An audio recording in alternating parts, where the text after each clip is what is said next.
Hi friends, welcome to the new video. आज हम बात करने जा रहे हैं कि वे प्रोटीन पे। वे प्रोटीन होता क्या है, ये बनता कैसे है और इन्हें कौन लोग यूज़ कर सकते हैं, क्या ये सेफ़ है कि नहीं है। वे प्रोटीन दूध से बनता है, तो ये वे प्रोटीन डेयरी प्रोडक्ट है। वे प्रोटीन पे बनने का प्रोसेस क्या है, जब दूध को इंडस्ट्रीज़ में जब दूध को कडल किया जाता है तो दूध को स्प्लिट किया जाता है दो चीज़ों में। जब उसको कडल करते हैं तो वो स्प्लिट होके एक तो बन जाता है वे, और जो सेकंड प्रोडक्ट रह जाते हैं उसका, वो उससे हम बनाते हैं चीज़ बनाते हैं और उससे बनता है कैसिन प्रोटीन। डेयरी प्रोडक्ट होने के कारण ये 100% प्योर प्रोटीन नहीं आता है, क्योंकि इसमें और भी चीज़ें फैट्स, कार्बोहाइड्रेट्स और इसमें लैक्टोज होता है। तो इसको बनाने के लिए आगे दो प्रोसेसेस होते हैं। एक होता है आयन एक्सचेंज प्रोसेस और एक होता है वे हाइड्रोसिलेट प्रोसेस। ये दोनों करके इसमें से कार्बोहाइड्रेट्स, फैट्स और लैक्टोज को अलग किया जाता है। प्रोसेस क्या होता है कि जो इसकी क्वालिटी ऑफ प्रोटीन होती है वो बढ़ गई होती है और इसकी जो बायोलॉजिकल वैल्यू होती है वो काफ़ी हद तक बढ़ गई होती है। तो इससे क्या होता है कि ये सबसे ज़्यादा हमारी हेल्प करता है एब्जॉर्प्शन में। जैसे ही हम इसको अपना पोस्ट वर्कआउट मील इसको यूज़ करते हैं, ये विद इन 10 to 15 मिनट से हमारी बॉडी में पूरा एब्जॉर्ब हो जाता है। तो हमें हमेशा याद रखना चाहिए, जब भी हम पोस्ट वर्कआउट से लेते हैं तो इसे हमेशा किसी ना किसी छोटे कार्ब के सोर्स के साथ लेना चाहिए। कार्ब का सोर्स इसके साथ ज़रूर होना चाहिए ताकि आपको बेहतर एब्जॉर्प्शन के लिए ठीक रहता है। और इसके बाद हम बात करते हैं वे प्रोटीन की डाइवर्सिफाइड अमीनो प्रोफाइल होती है। इसके बीच में ग्लूटामाइन, टायरोसाइन, एर्जिनाइन, ग्लाइसाइन, एस्पेटिक एसिड होता है। और इसके बीच में सबसे ज़्यादा कि हमारी वेल नोन BCAAs होते हैं। BCAA जैसे हमको पता है ब्रांच चेन अमाइनो एसिड होता है। इसमें आते हैं हमारे तीन, ल्यूसीन, आइसोल्यूसिन और वैलिन। ल्यूसीन होती है हमारे MPS, जिसे हम कहते हैं मसल प्रोटीन सिंथेसिस में काफ़ी हेल्प करता है। और BCAAs की प्रॉपर्टीज़ हमें पता है, हमेशा हमारी बॉडी को एनाबॉलिक में रखते हैं, कैटाबॉलिक में नहीं जाने देते। प्रोटीन एक माइक्रोन्यूट्रेंट है।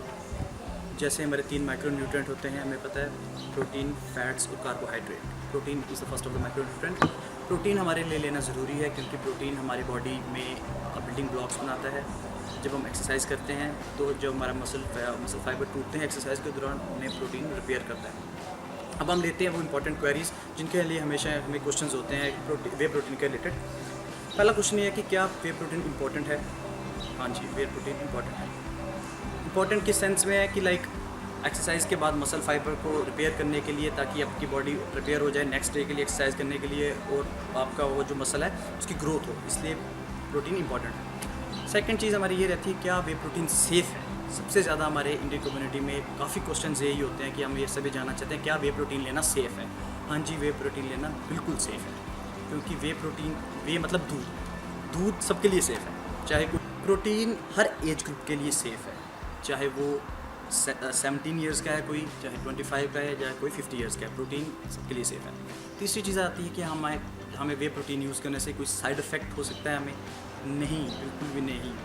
वे प्रोटीन यूज़ करने से कोई भी साइड इफ़ेक्ट नहीं होता, क्योंकि दूध का कभी भी साइड इफ़ेक्ट नहीं होता है। ये प्रोसेस ज़रूर होता है, बट इसे बहुत ही अच्छे तरीके से प्रोसेस किया होता है उन्होंने, और ये पूरा सर्टिफाइड होता है, पूरा प्रोसेस ही सर्टिफाइड होता है। So it's safe, you can use it, no queries in that. अगली चीज़ हम बात करते हैं, क्या इसे मेल या फीमेल ले सकते हैं? हाँ जी, इसमें इसे मेल भी ले सकता है, मेल एज ग्रुप के कोई भी ले सकता है, और फीमेल एज ग्रुप में भी कोई भी ले सकता है। और सबसे बड़ी जो बात आजकल डिस्कस की जाती है हर जगह, वो है ब्रांड को लेकर, कि प्रोटीन कौन से ब्रांड का हमें यूज़ करना चाहिए, कौन सा प्रोटीन सही है, कौन सा प्रोटीन गलत है।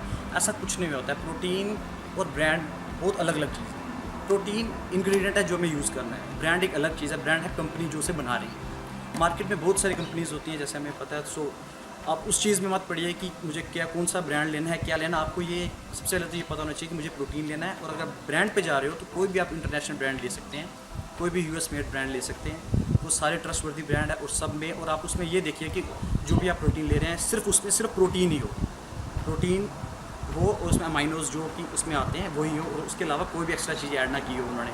कोई भी किसी भी और चीज़ के ट्रेसेस उसमें नहीं होने चाहिए। लाइक उसमें आपका क्रिटेन नहीं होना चाहिए, कोई फैट बर्निंग की कोई चीज़ नहीं होनी चाहिए, कोई फैट बर्नर नहीं डाला होना चाहिए, कोई भी एक्स्ट्रा कोई भी जो चीज़ें होती हैं उसमें नहीं होना चाहिए। उसमें सिर्फ और सिर्फ प्रोटीन ही होना चाहिए, जो कि उसका नाम है। उसके आगे हम बात करते हैं कि क्वांटिटी, कि हमें कितनी क्वांटिटी में लेना चाहिए प्रोटीन। हर एक इंडिविजुअल जो इसे यूज़ कर रहा है उसकी क्वांटिटी क्या क्वांटिटी होती है इसकी, वैसे देखा जाए तो 0.8 से लेकर 2 ग्राम पर पाउंड ऑफ बॉडी वेट।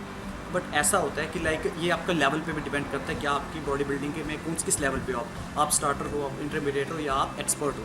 ठीक है। चाहिए हमें कभी भी प्रोटीन को सिर्फ एक एज अ सप्लीमेंट लेके नहीं चलना चाहिए, और ये पूरी जो बॉडी बिल्डिंग होती है, जो आपका फिटनेस लेवल है, वो सिर्फ प्रोटीन पे ही डिपेंड नहीं करता है।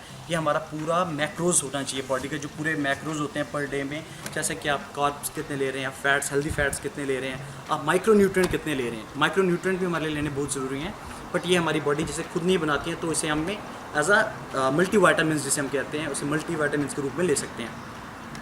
और सबसे बड़ी बात ये इसके साथ मैं आपको ये बताऊं कि जब भी आप प्रोटीन यूज़ करते हैं, इसलिए हमें सबसे पहले तो अपने वाटर इनटेक को बढ़ाना चाहिए, ताकि पूरे बॉडी में जो प्रोटीन है ये रेगुलेट हो सके, पूरे आपके हर एक मसल टिश्यू तक ये प्रोटीन पहुंच सके। Just want to add one thing more कि आप कोशिश ये कीजिए कि जो आपका ये वे प्रोटीन सप्लीमेंट है, इसे आप एक लिमिट तक रखें, और अपनी बॉडी में ज़्यादा से ज़्यादा आप natural source of protein use कीजिए, जिसमें कि आपके चिकन ब्रेस्ट यूज़ कर सकते हैं, आप फ़िश यूज़ कर सकते हैं, आप एग्स यूज़ कर सकते हैं, आप जो प्रोटीन में पल्सेस में आप मतलब पूरे दिन का अपने मैक्रोज वैल्यू तैयार कीजिए कि आपको प्रोटीन पूरे दिन में रिकमेंडेशन के हिसाब से कितना चाहिए, और जो बचता है वो आप अपने प्रोटीन सप्लीमेंट से पूरा कर सकते हैं।